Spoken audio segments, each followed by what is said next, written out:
भारत अपना 78वां स्वतंत्रता दिवस मना रहा है। 15 अगस्त 1947 को भारत ने आजादी की सांस ली थी, लेकिन आजादी के साथ ही भारत को बंटवारे का घाव भी मिला था, जिसमें कि भारतवर्ष के दो टुकड़े हो गए थे। एक भारत और दूसरा धर्म के आधार पर बना पाकिस्तान। लेकिन इस बंटवारे में सिर्फ लोगों और जमीन का ही नहीं, बल्कि और भी कई चीजों को हिस्से में बांट लिया गया। आइए आपको बताते हैं वो बंटवारे की पूरी कहानी। मातृभूमि के लिए मर मिटने के जज्बे ने अंग्रेजों के पांव उखाड़ दिए थे और उन्हें भारत देश छोड़ने को मजबूर होना पड़ा।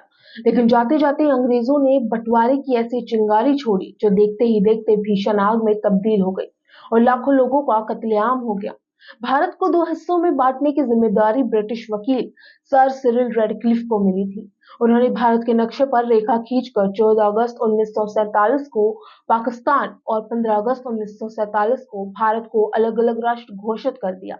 दोनों देशों का भौगोलिक विभाजन तो हो गया था, लेकिन जब बात आई सेना और धन के बंटवारे की तो मुश्किलें खड़ी हो गई। विभाजन समझौते के अनुसार पाकिस्तान को ब्रिटिश भारत की संपत्ति का 17% से अधिक का हिस्सा मिला था। कई मीडिया रिपोर्ट के मुताबिक उस समय भारत के पास करीब 400 करोड़ रुपए थे, जिसमें से पाकिस्तान के हिस्से में 75 करोड़ रुपए आए। वहीं पाकिस्तान को 20 करोड़ रुपए की कार्यशील राशि भी मिली। लेकिन देशों के धन बंटवारे के कई सालों बाद तक भी दोनों देशों में एक दूसरे के नोट और सिक्के चल रहे थे।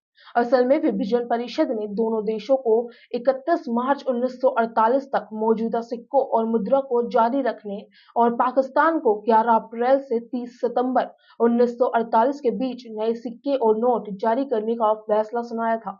हालांकि इसके बाद भी पुरानी मुद्रा चलन में रखने की बात कही गई थी। इसी कारण बंटवारे के 5 साल बाद तक भी पाकिस्तानी सिक्के कोलकाता में चल रहे थे और भारत सरकार लिखे आरबीआई के नोट पाकिस्तान में चल रहे थे।